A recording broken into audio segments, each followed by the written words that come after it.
아이고, 그 아까 어머니 기도 어디서 많이 들어본 곡조인데 가만히 생각을 한참 더듬어 봤어요. 그랬더니 우리의 서울, 종로에는 뭐 사과나무를 심어보자 그거 아닙니까? 너무 멋진 개사곡, 예, 참. 그래서 저는 이 어머니의 기도, 어머니 기도회가 우리 김 목사님과 또 사모님, 또 우리 평택 중앙교회 목회의 큰 부분을 담당하실 것 같다, 그런 생각을 했는데 맞는지 모르겠습니다. 아까 소개해 주신 대로 바로 저 옆에 비전 다사랑 교회 이제 2년 전에 2022년 11월에 은퇴를 했습니다. 2002년도에 이제 이사를 왔거든요. 그 지역 그곳으로. 그래서 항상 가까우니까 지나다니면서 보면은 수요일마다 사모님과 또 우리 여성도님들이 어머니 기도회를 하신다는 거예요. 그래서 집사람이 되게 부러워했어요. 그래서 저보고 여보 저거 해도 돼? 그래서 해보라고. 그런데 우리 집사람은 끈기가 없어요. 다른데 잘 되는 거 보면 다 하고 싶은 욕심이 있는데 욕심 가지고는 안 되잖아요. 끈기 있게. 그래서 지금 김 목사님한테 어머니 기도회가 얼마나 되셨죠? 그랬더니 오래됐어요 그러시더라고요. 한 15년 이상 되셨다고 그러는데 너무너무 멋진 우리 성도님들의 기도. 근데 아까 그 영상을 보니까 다 놀러 다니시는 것만 나와가지고, 근데 왜 그런 얘기 있잖아요. 학교 다닐 때 공부 잘하는 애는 그냥 책상에 앉아서 공부만 하는 게 잘하는 게 아니라 공부할 때는 하고 또 뭐 할 때는 뭐 하고 다 놀아보셨네요. 예. 그러니까 이렇게 놀 때는 놀더라도 기도할 때는 그냥 아주 빡세게 기도하는 우리 어머니 기도회, 정말 잘하셨습니다. 한 해 동안 수고 많이 하셨는데 한번 박수 쳐드리고 싶어요.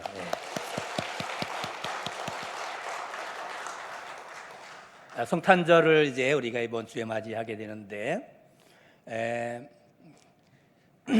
그 서울의 광림교회 돌아가셨지만 김선도 목사님이 그 군목으로 해군 군목으로 근무할 때 이야기를 제가 책에서 읽어봤는데, 진해에 있는 그 진해 해군 사령부 교회 군목이니까 중위나 대위 정도 되었어요. 근데 그곳에 사령관은 뭐 중장이나 이런 그 별자리거든요. 근데 신앙이 좋았나 봐요. 한 번은 그 부대장 장로님 별자리 스타가 중위 대위 되는 이 김선도 목사님한테 목사님 제가 뭐 도와드릴 거 있겠습니까? 장군이 그렇게 이야기를 하더래요. 그래서 이 김 목사님이 가만히 생각을 하다가 이렇게 제안을 했대요. 장군님, 그러면은 매 주일마다 예배 드리러 오는 그 장사병들 앞에서 정복을 입고 들어오는 그 교인들한테 거수경례를 한번 해주시면 어떻겠습니까? 그렇게 부탁을 했대요. 그랬더니 가만히 생각하더니 하겠습니다. 그래서 이제 소문이 난 거예요. 야, 우리 주일날 일요일날 교회 가면은 우리 장군님 인사 받을 수 있다. 그래가지고 쫄병부터 시작해가지고 많은 사람들이 모였다는 그런 이야기를 들어봤습니다. 장군이 이등병한테 격리하는 거 쉽지 않죠, 그렇죠? 근데 우리 예수님께서 창조주로서 이 땅에 아기의 모습으로 오신 것은 장군이 육군 1등병 되는 것하고는 비교도 할 수 없는 그러한 낮아지심이 아니겠습니까? 몇 해 전에 제가 신문 기사를 봤는데 거기 사진과 더불어 이런 기사가 나왔어요. 대한민국 육군 소위로 임관하기 전에 그 장교 후보자들이 3개월간 장교의 신분을 감추고 그 다음에 이제 사병이 되어서 몰래 이제 사병이 되어서 그들과 함께 병영 내무반 생활도 하고 그렇게 하는 과정을 몰래 숨기면서 그렇게 했다는 거예요. 그래서 참 놀라운 일이 아닙니까? 나중에 이제 인터뷰를 했습니다. 아니 장교 후보생들이 왜 그렇게 사병들하고 같이 내무반에서 같이 생활을 했나요? 그랬더니 이렇게 대답을 하더라요. 우리가 그렇게 함으로 앞으로 치유할 사병들의 아픔과 애환을 미리 체험함으로 걔네들을 더 잘 이해하면은 잘 이끌 수 있지 않을까, 그런 생각으로, 그런 방침하에서 3개월 동안 같이 생활했다고 하는 이야기를 들었습니다. 여러분, 아까 말씀드린 것처럼 예수님이 이 세상에 오신, 즉 성탄절에 예수님이 하신 일은 대장이 1등병 앞에 격리하는 것이나 아니면 이런 작은 체험, 그와는 비교할 바가 되지 않는 것입니다. 예? 창조주 하나님 자신이 소라한 인간, 죄인의 모습으로 이 세상에 오신 것이 성탄절 아닙니까? 몸을 입고 오신 예수님은 땅에서 겪을 수 있는 희로애락, 그리고 배고픔, 목마름, 아픔과 슬픔, 또 질병, 또 수치는 얼마나 많이 당하셨습니까? 마지막에는 사랑하는 제자로부터 배반을 당하시고 결국에는 십자가에 쓰라린 죽음의 고통까지도 맛보신 분이 바로 성탄절에 이 땅에 오신 예수님인 줄로 믿습니다. 물론 그분은 다시 살아나셨습니다. 예. 세상의 모든 사람들은, 애기들은 살기 위해서, 살려고 태어나지. 그러나 유일하게 이 세상에 죽기 위해서, 죽으시기 위해서 오신 분이 한 분 계십니다. 그분이 누굽니까? 예수님입니다. 왜냐하면 그분의 죽음을 통하여서 죄인 된 우리를 사망 권세 잡은 자 마귀의 종으로 탄 데로부터 우리를 건지시기 위함이라고 히브리서 2장은 말씀하고 있습니다. 오늘 본문 누가복음 1장에 보면은 갈릴리의 나사렛의 일어났던 장면을 이야기해 주고 있습니다. 그 마을에 한 10대 중후반에 한 여인이 있었습니다. 그녀의 이름은 누구예요? 마리아입니다.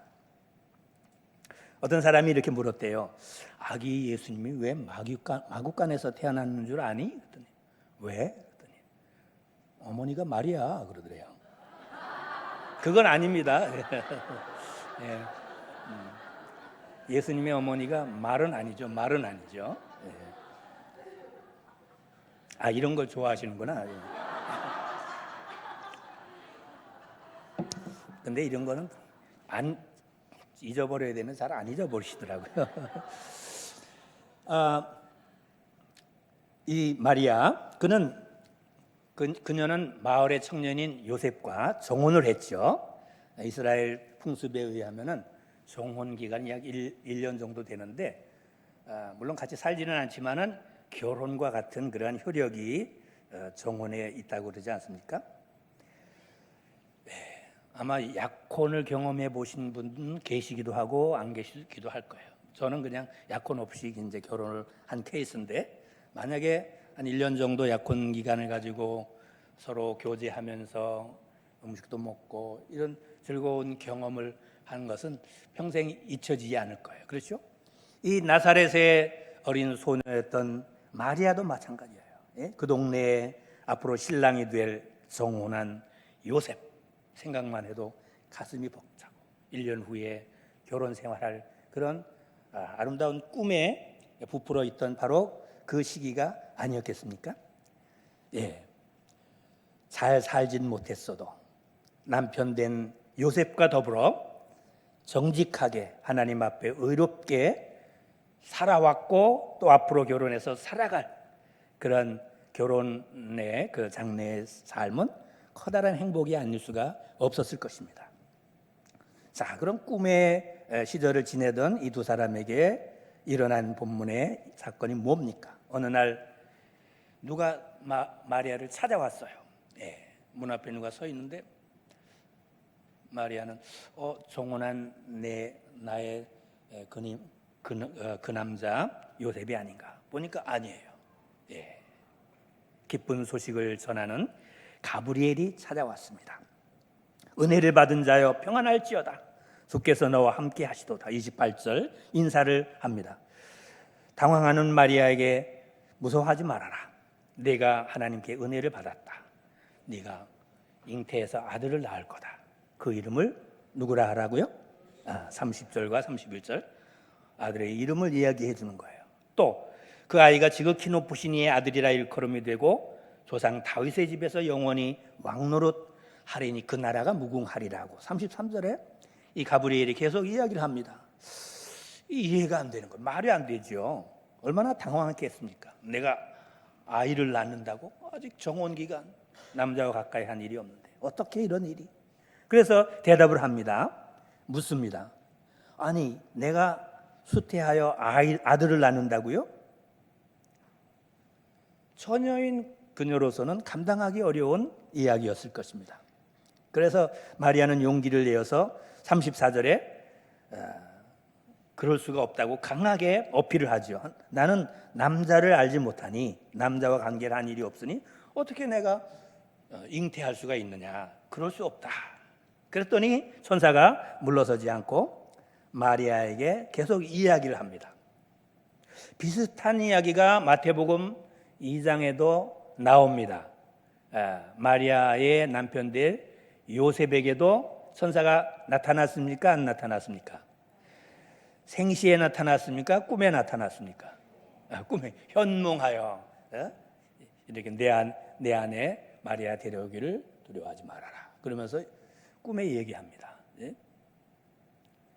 무슨 말인가? 곰곰이 생각하죠. 수태했다는 것을 이미 그 요셉이 알았지요. 그래서 어떻게 된 건가? 아니 바람을 피웠단 말인가 하면서 전혀 예기치 않은 일이 발생한 마리아에게 요셉은 너무 놀랐어요. 그때 꿈에 이제 자초지종을 이야기해 주는 거예요.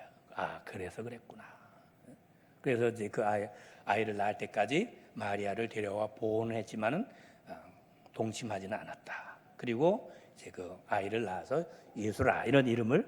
근데 마태복음 2장 이하에 보면은 요셉은 꿈에서 천사를 만나고 한 마디도 말을 했을까요? 안 했을까요? 말을 안 했어요. 예, 천사가 다 얘기하고 그 대답을 주고 이제 그렇게 했어요.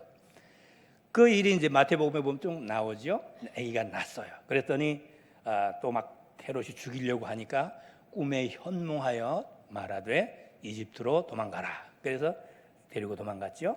그랬더니 헤롯이 죽었다는 이야기를 꿈속에서 듣고 나사렛에 와서 살았다. 그러니까 주로 이제 꿈에서 하나님의 지시를 받은 요셉. 그리고 대화는 한마디도 안 했어요. 그저 생각하면은 또 지시를 받고 또 순종하고. 그래서 저는 그러나 오늘 본문의 누가복음에 마리아는 천사와 말을 합니까 안 합니까? 예? 말을 해요 안 해요? 해도 엄청 많이 해요. 그죠? 이게 남자와 여자의 차이인 것 같아요. 이건 제 얘기입니다. 남자는 좀 센 것 같아도 사실은 담이 약해요. 그래서 천사가 실제로 요셉에게 나타나면 요셉이 깜짝 놀라서 기절할까 봐 꿈속에 나타나지 않았을까. 이건 제 얘기입니다. 근데 여자는 약한 것 같지만, 특별히 어머니는 약한 것 같지만 어때요? 잘하시네요. 강합니다. 그래서 가브리엘이 직접 문 앞에 서서 얘기를 하는데 거기에다 대고 알겠습니다. 이렇게 단박에 수긍하는 것이 아니라 아니 어쩌고 저쩌고 하는데 어떻게 그럴 수가 있어 하면서 반박을 합니다. 그랬더니 아니야 그건 아니고 어쩌고 저쩌고 하면서 또 설득을 하지요. 가브리엘이. 그랬더니 그래요? 그러면 어쩔 수 없죠. 주의 계집종이오니 주의 말씀대로 이루어지다. 대화를 많이 해요. 여자들은 이게 많잖아요. 말이 많잖아요. 그렇죠? 예. 여성들은 말이 많죠. 남자는 좀 뚱해요. 그래서 말을 별로 안 해요. 이게 중요한 건 아니고 어쨌든 간에 이제 마리아에게 어떻게 그런 일이 있을 수가 있냐고, 나는 남자를 알지 못한다고 본문 34절에 마리아가 강력하게 항의를 하죠. 그랬더니 성령이 내게 임하시고 35절 지극히 높으신 이의 능력이 너를 덮으시리니 이러므로 나실 바 거룩하신 이는 하나님의 아들이라 일컬어 질 거야. 그렇게 얘기를 하면서 내 친척 엘리사벳도 늙어 아이를 낳지 못한다 그랬는데 벌써 임신한 지가 몇 개월이 되었어요? 6개월이 되었다는 거예요. 6달 되었나니. 그러면서 37절에 한번 같이 해봅시다. 대저 하나님의 모든 말씀은 능하지 못함이 없느니라. 하나님의 모든 말씀은 능하지 못함이 없느니라. 우리 헌신 예배를 드리는, 그리고 이제 1년을 마감하는 어머니 기도회, 어머니는 강합니다. 그렇죠? 어머니의 기도는 응답의 역사가 있습니다.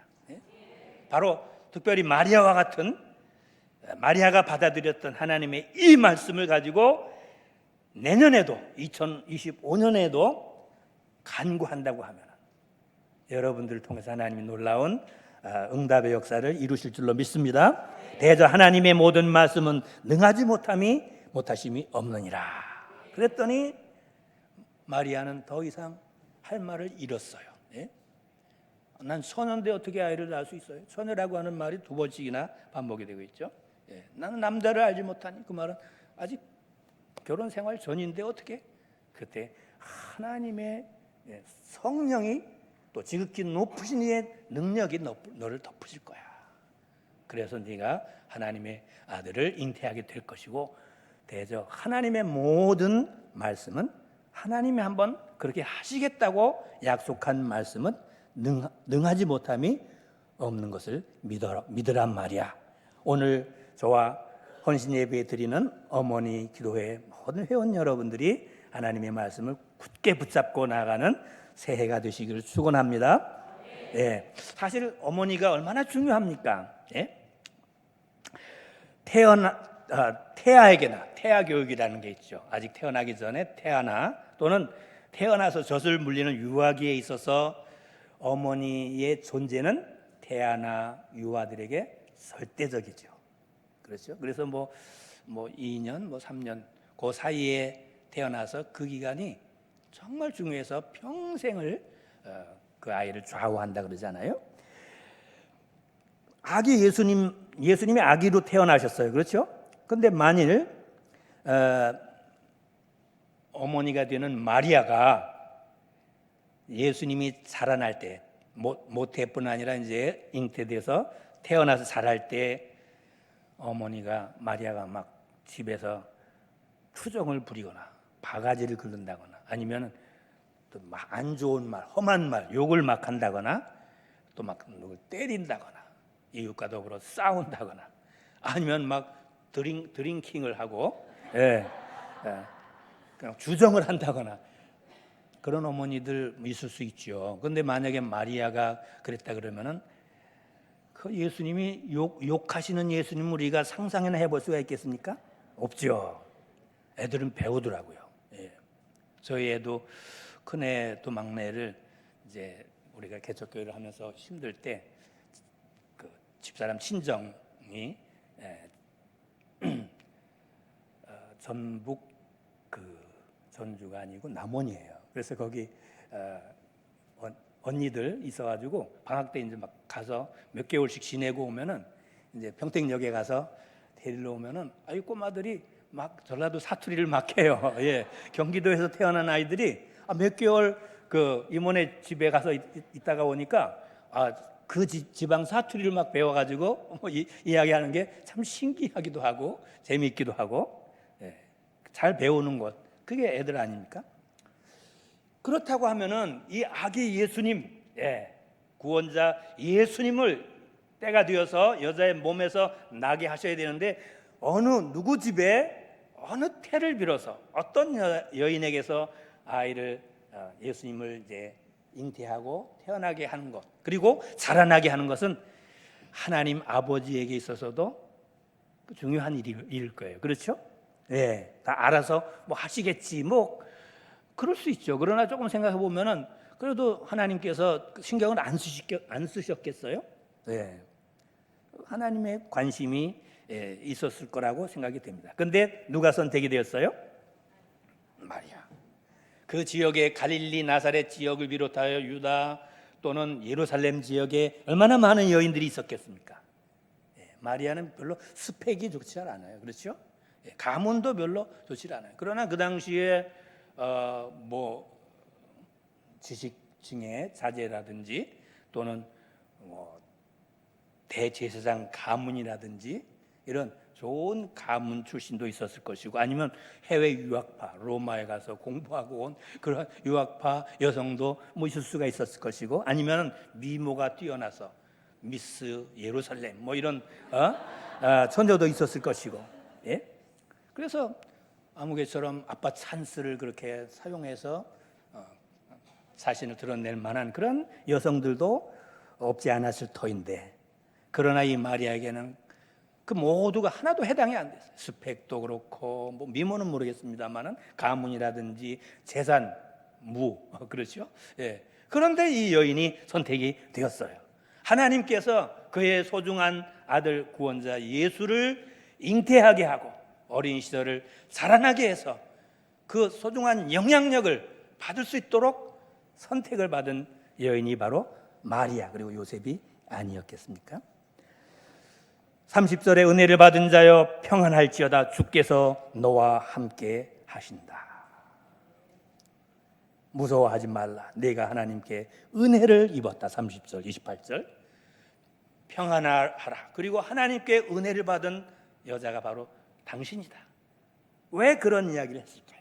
몇 가지를 생각해 보면, 첫 번째로 성경은 이 마리아 그녀가 동정녀라고 27절에 말해주고 있습니다. 처녀. 그래서 우리가 신앙 고백을 할 때마다 동정녀 마리아에게서 나시고, 동정녀, 처녀. 34절에 마리아 자신도 아니 내가 남자를 알지 못하는데 어떻게 내 안에서 아기가 있을 수가 있어요. 그렇게 자신도 처녀라고 스스로를 고백했죠. 거짓말은 아니겠죠. 천사 누구 앞이라서 거짓말합니까?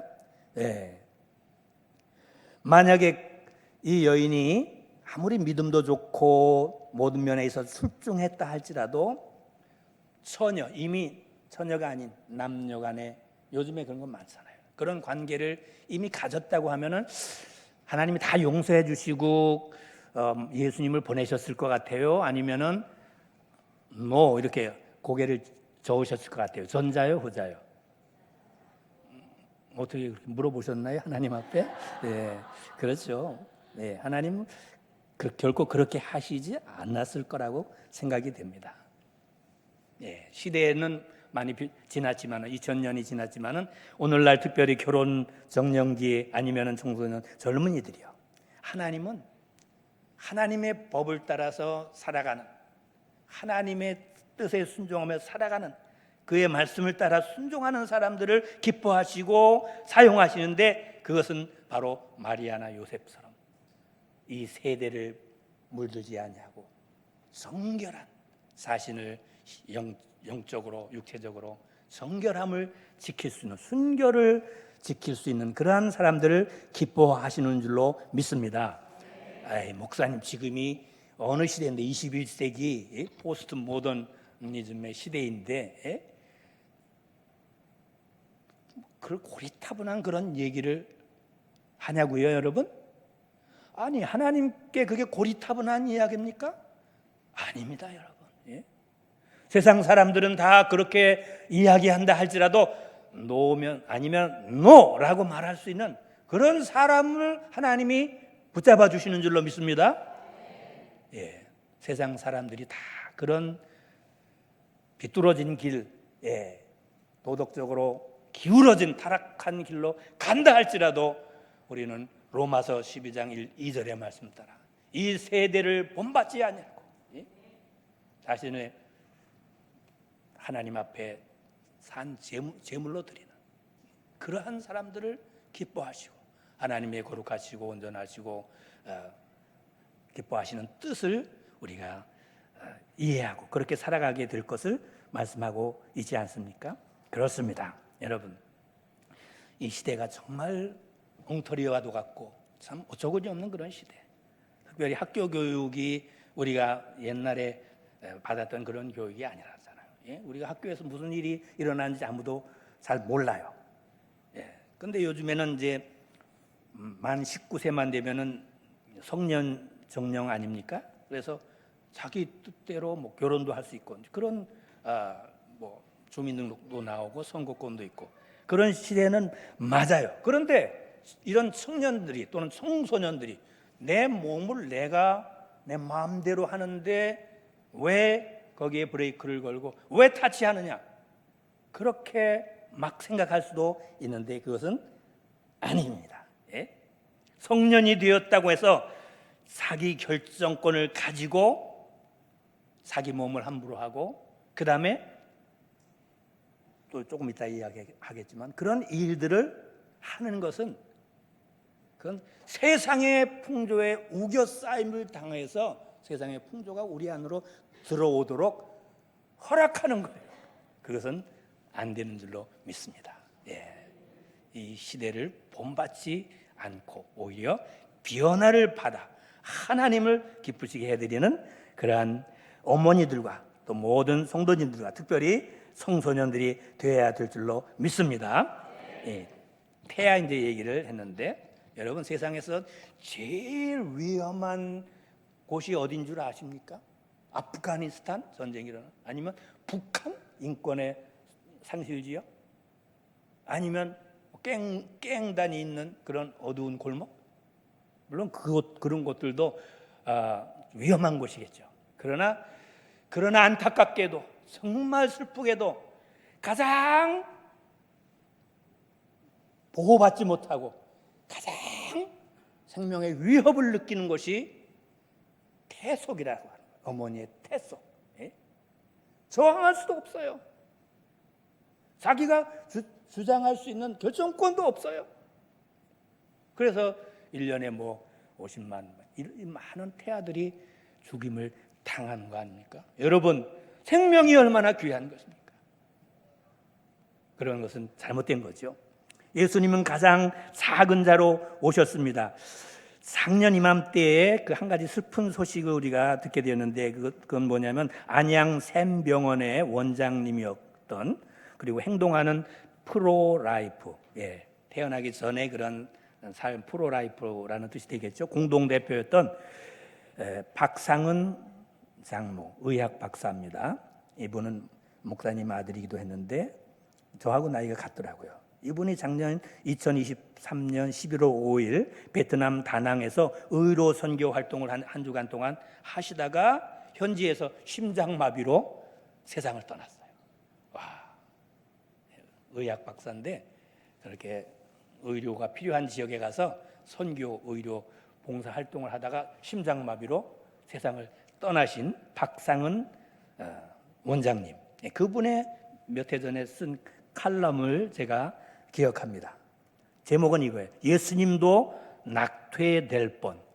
이런 얘기를 했더니 우리 교회 여성도들이 좀 섬찟하면서 반발을 하더라고요.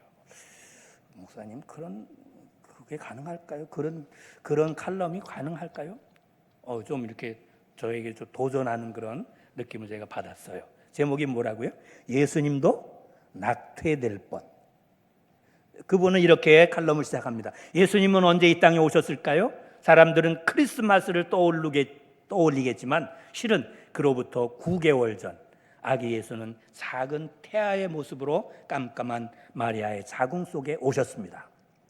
왜 어른으로 오시지 않고 기나긴 9개월의 세월을 마리아 태중에서 보내셨을까요? 이분은 이제 프로라이프, 태아를 보호하는 생명 존중의 그런 운동의 선구자로서 활동하셨던 분이기 때문에 의자로서 이제 이런 칼럼을 썼던 것으로 우리가 기억을 하고 한번 들어보세요. 왜 어른으로 오시지 않고 9개월의 세월을 마리아 태중에서 아기가 보내셨을까요? 그것은 작지만 태아의 생명이 얼마나 고귀한 것인지를 예수님께서 친히 아기로서 드러내 주신 것이 아닌가 생각이 됩니다.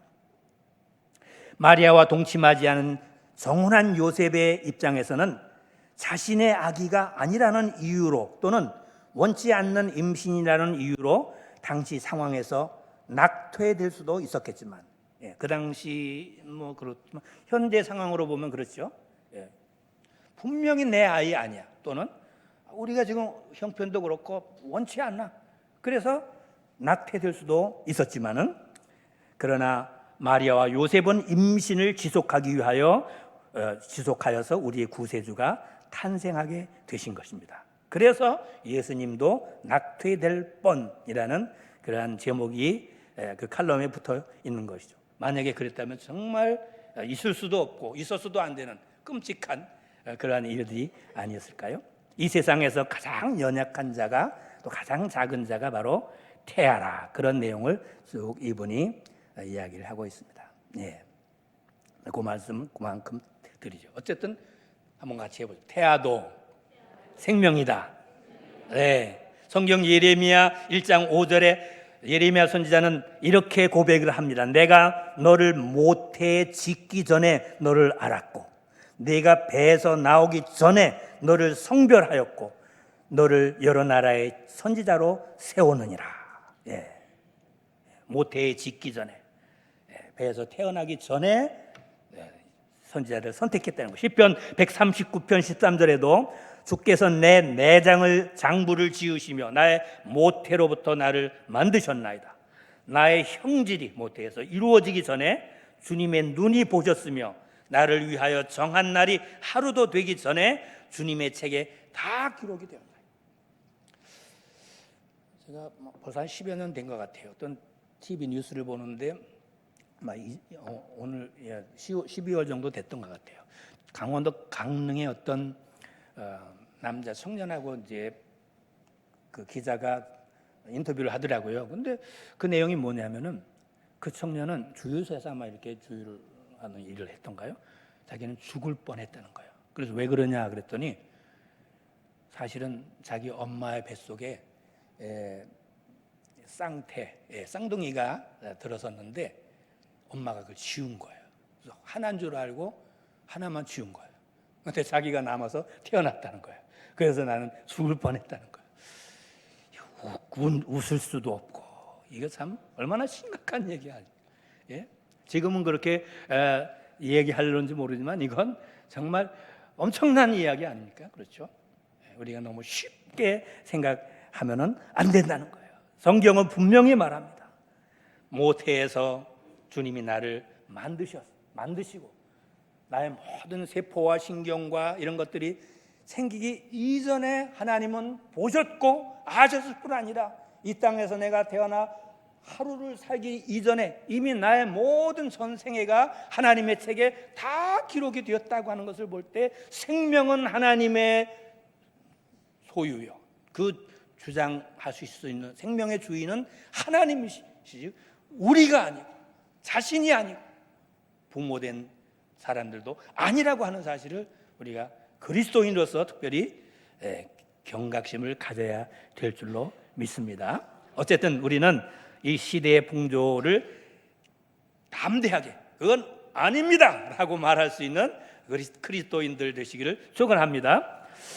이 마리아는 하나님의 모든 말씀은 능력이 있어서 능치 못함이 없다고 이야기하는 이 천사의 말에 대해서 그대로 받아들여서 37절 내 생각으로는 이해가 안 돼. 그렇죠?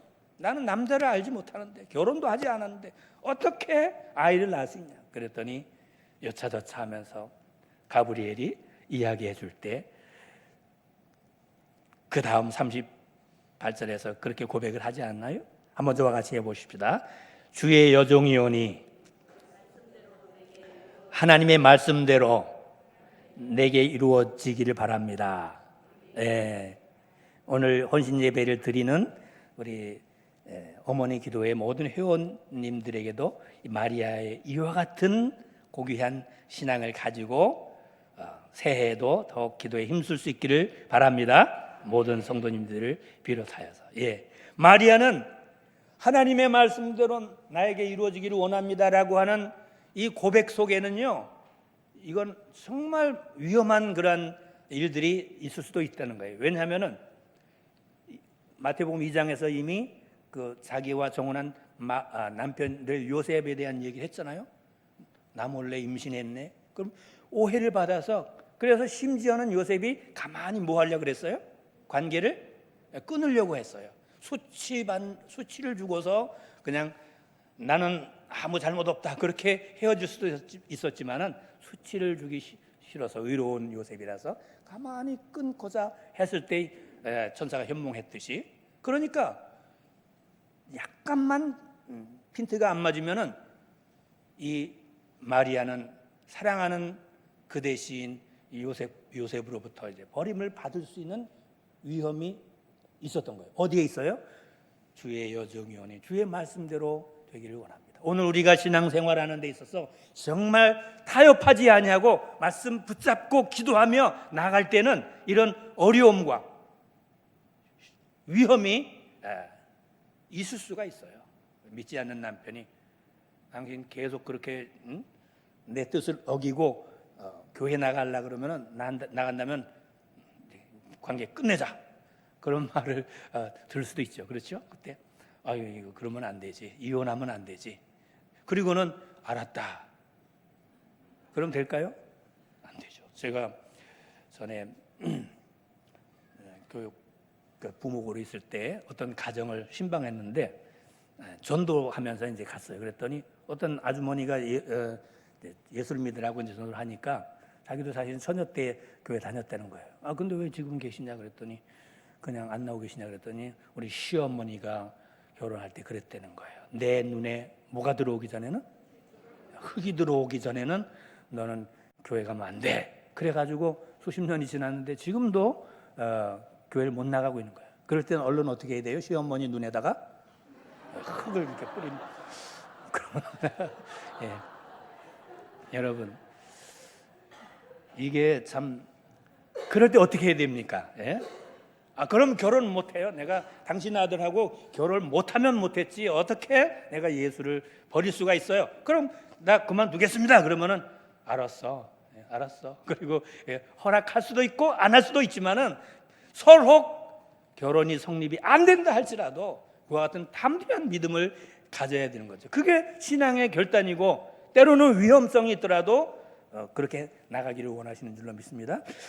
마리아는 남편으로부터 파혼을 당할 위기도 있었고, 아니면은 아주 깨끗이 못한 여자라고 하는 오명 수치스러운 말을 주홍 글씨를 평생 달고 다녀야 할 그런 위험에 처해 있었을지도 모릅니다. 그렇지만은 모든 것들을 다 감내하고 누구 뜻대로 이루어지기를, 주님의 뜻대로. 이게 신앙인의 올바른 모습이에요. 진짜 신앙인인가 아닌가를 판가름하는 시금석이 되는 거예요.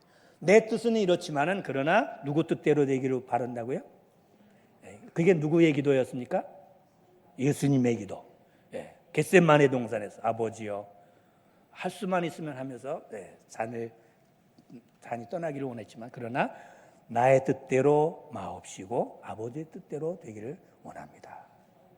이게 진정한 신앙인이었고, 마리아가 바로 그러한 마음으로 기도를 했다면 기도를 한 거죠. 그렇죠? 오늘 저와 여러분이 주여 나는 내 뜻이 이런데 이거 아니면 나는 결단코 중앙교회도 안 나갈 거고 예수도 안 믿을 거고 그럴 겁니다. 그러면 이건 성숙한 신앙인이 아니에요. 그렇죠? 내 의견은 이렇지만, 내 뜻은 이렇지만 주님, 그것이 교회의 유익이 안 된다면, 그리고 하나님 아버지께서 싫어하시는 그런 일이라면 내 뜻을 내려놓고 주님의 뜻이 내게서 이루어지기를 원합니다. 아멘. 그와 같은 믿음을 갖는 것, 이게 바로 마리아의 신앙이 아니겠습니까? 우리가 날마다 신앙 고백을 할 때도 그렇죠. 하늘에서 하나님의 뜻이 이루어진 것처럼 땅에서도 이루어지기를 원합니다. 그렇게 기도하시죠? 하루에, 일주일에도 몇 번씩 하늘에서 하나님의 뜻이 이루어진 것처럼 땅에서도 나를 통해서 이루어지기를 원합니다. 이게 진정한 기도자의 모습입니다. 긴 말씀 드렸으니까 그만 끊겠습니다. 2025년 우리가 희망차게, 비록 주변 환경은 힘들지 몰라도 그러나 하나님의 말씀에는 능치 못함이 없느니라고 하는 말씀을 붙잡으면은 우리가 그렇게 두려워하거나 떨 이유가 없어요. 우리에게는 누가 계시기 때문에? 하나님이 계시기 때문에. 또 하나는 주님, 나의 뜻은 이렇지만은 그게 뭐가 그렇게 중요합니까? 주님의 뜻이면은 저는 족합니다. 마리아처럼 주의 여종 계집종이오니 주님의 뜻대로 이루어지기를 원합니다. 한번 같이 해봅시다. 주의 여종이오니 주의 남종이오니 주의 뜻대로 이루어지기를 원합니다. 아멘. 저와 여러분의 기도가 되시기를 축원합니다. 기도하겠습니다. 하나님,